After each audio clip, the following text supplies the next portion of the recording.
मैंने सुना है एक जहाज पर एक व्हेल मछली ने हमला किया।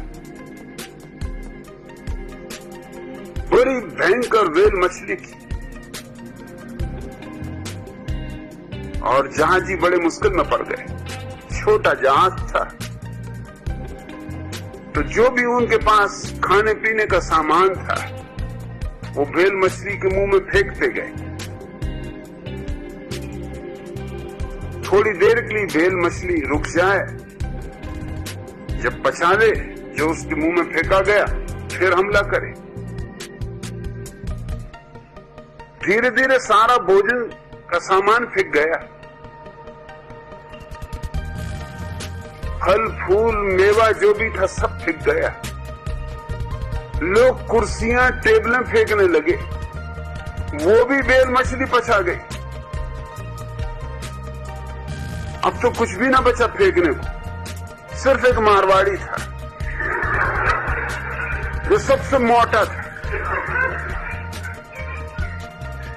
और ये मौका लोगों ने देखा कि चूकने जैसा नहीं, मारवाड़ी से भी छुटकारा हो जाएगा।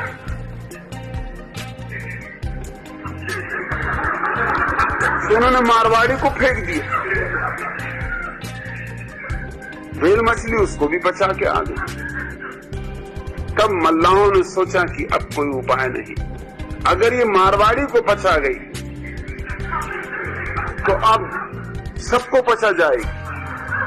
अब बेहतर है जूझ लेना। तो उठा के भाले और तलवारें वो टूट पड़े व्हेल मछली की। यह आखिरी उपाय और अंततः उन्होंने व्हेल को मार डाला। उसको खींचा जहाज पर और उसको काटा। पीछे तो दृश्य देखा, देख के चौंक गए। मारवाड़ी ने दुकान खोल दी।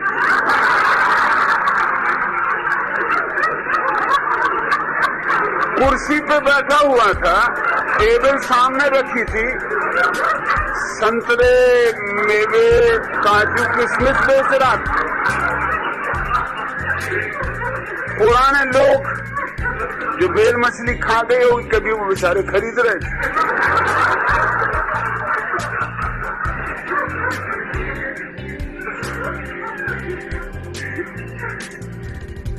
लोग दंग रह गए। एक क्षण को उनकी सांसें रुक गई, घात हो गई। मारवाड़ी ने जल्दी से सामान बेचा,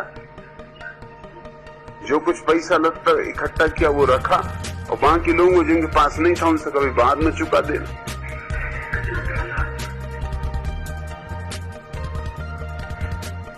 मोक्ष जाके क्या करोगे?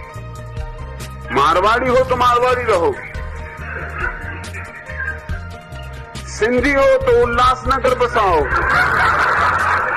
करोगे क्या?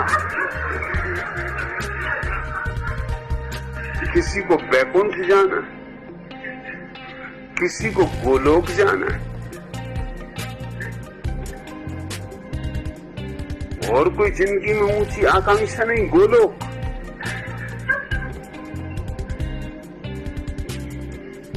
क्या पालोगे? गौ माता होगी।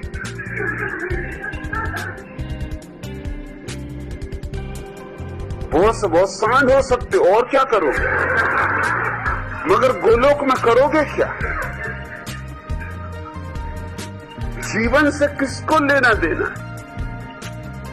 काश हमने जीवन से ही संबंध जोड़ा होता तो आज ये दयनीय दशा न होती।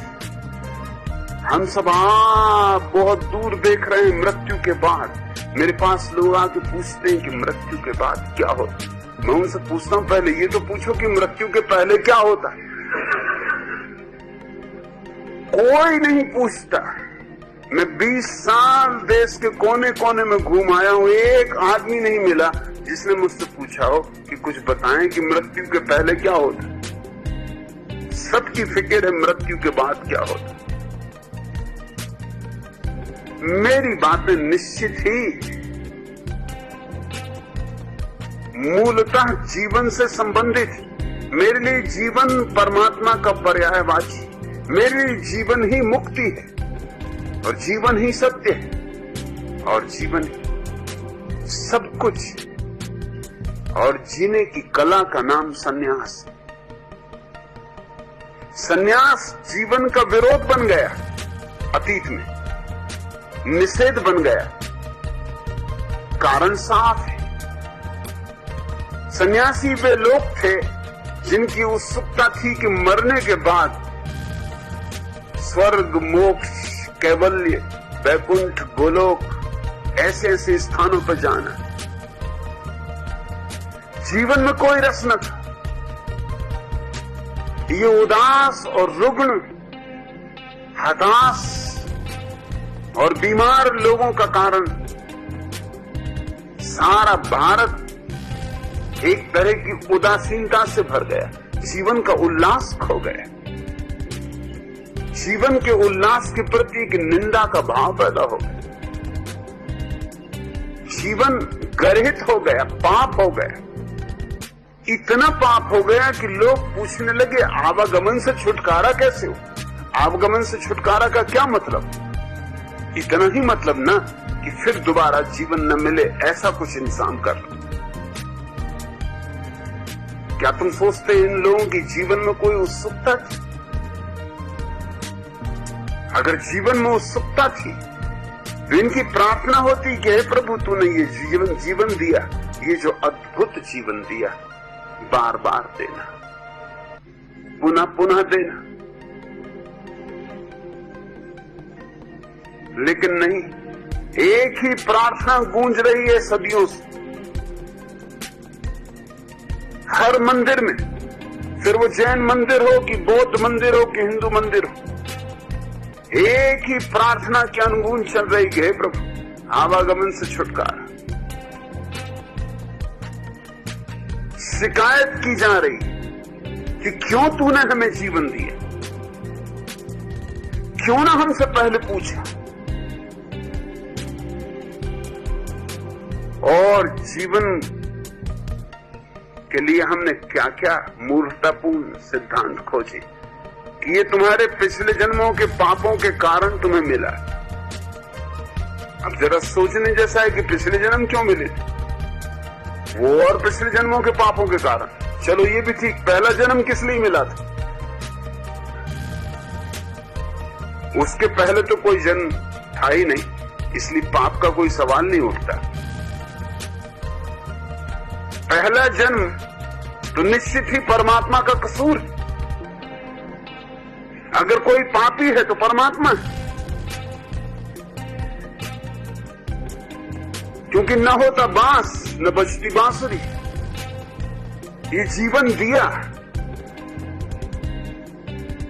और ये जीवन के प्रति तुम्हारी दृष्टि निंदा की, घृणा की। तुमने परमात्मा को जीवन से बिल्कुल विपरीत बना रखा है।